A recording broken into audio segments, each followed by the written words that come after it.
दोस्तों, जो हम पाना चाहते हैं क्या उसे हासिल कर सकते हैं। हम चाहते तो बहुत कुछ है पाने की, पर इसमें सफल नहीं हो पाते हैं। क्या कोई ऐसी तकनीक या विद्या है जिससे कि हम जो पाना चाहते हैं उसे हासिल कर पाए? जी हाँ, एक ऐसी विद्या है जिसका ज्ञान बहुत कम लोगों को है। शायद 100 में से केवल 5-10 लोग ही इसे सीख पाते हैं। क्या आप इन 5-10 लोगों में से हो जो इसकी काबिलियत रखते हैं?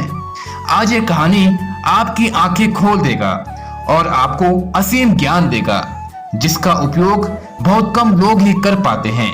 आइए जानते हैं दोस्तों इस प्यारी सी कहानी के माध्यम से। एक साधु था जिसका एक घाट के किनारे अपना डेरा डाले हुए था। वहां पर साधु धुनी रमा कर दिन भर बैठा रहता था और बीच बीच में ऊंची आवाज में चिल्लाता, जो चाहोगे सो पाओगे, जो चाहोगे सो पाओगे। उस रास्ते से गुजरने वाले लोग उसे पागल मेंटल समझते थे और लोग उसकी बात सुनकर अनसुना कर देते और जो सुनते वे उस पर हंसते थे। एक दिन एक बेरोजगार युवक उस रास्ते से गुजर रहा था तो साधु की चिल्लाने की आवाज उसके कानों में पड़ी, जो चाहोगे सो पाओगे, जो चाहोगे सो पाओगे। साधु का ये वाक्य सुनकर वह युवक साधु के पास आ गया और उससे पूछने लगा, बाबा आप बहुत देर से कह रहे हो जो चाहोगे सो पाओगे और चिल्ला भी रहे हो, क्या आप सच में मुझे वो दे सकते हो जो मैं पाना चाहता हूँ? साधु बोला, हाँ बेटा, लेकिन पहले तुम मुझे ये बताओ कि तुम पाना क्या चाहते हो। लड़का बोला, बाबा मैं चाहता हूँ कि एक दिन मैं हीरो का बहुत बड़ा व्यापारी बनूं। युवक बोला, क्या आप मेरी ये इच्छा पूरी कर सकते हो? बाबा बोले, बिल्कुल बेटा, मैं तुम्हें एक हीरा और एक मोती देता हूँ, उससे तुम जितना चाहो हीरे मोती बना लेना। साधु की बात सुनकर युवक की आंखों में आशा की ज्योति चमक उठी। फिर साधु ने उसे अपनी दोनों हथेलियां आगे बढ़ाने को कहा। युवक ने अपनी हथेलियां साधु के सामने कर दी। साधु ने पहली उसकी एक हथेली पर अपना हाथ रखा और बोला, बेटा ये इस दुनिया का सबसे अनमोल हीरा है, इसे समय कहते हैं। इसे जोर से अपनी मुट्ठी में जकड़ लो, इसके द्वारा तुम जितने चाहो उतने हीरे बना सकते हो, इसे कभी अपने हाथ से निकलने मत देना।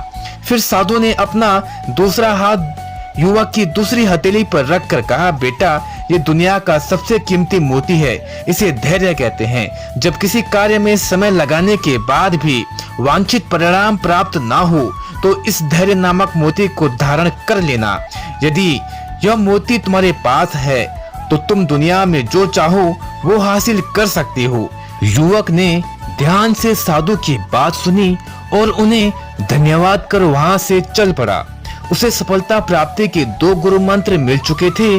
उसने निश्चय किया कि वह कभी अपना समय व्यर्थ नहीं गवाएगा और सदा धैर्य से काम लेगा। कुछ समय बाद उस बेरोजगार लड़के ने हीरे के एक बहुत बड़े व्यापारी के यहाँ काम करना प्रारंभ किया।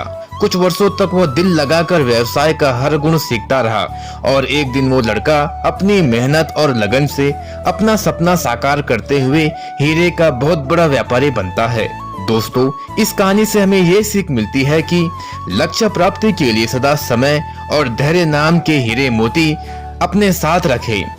अपना समय कभी व्यर्थ ना जाने दे और कठिन समय में धैर्य का दामन ना छोड़े। सफलता अवश्य आपको प्राप्त होगी।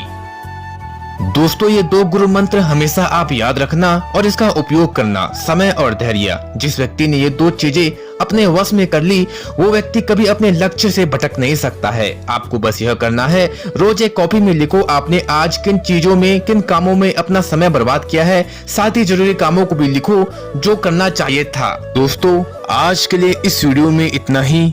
हम फिर से हाजिर होंगे एक और नई कहानी के साथ। तब तक के लिए वीडियो को लाइक करें, शेयर करें और चैनल को सब्सक्राइब कर बेल आइकन घंटी को जरूर दबाएं। तब तक के लिए जय श्री कृष्ण।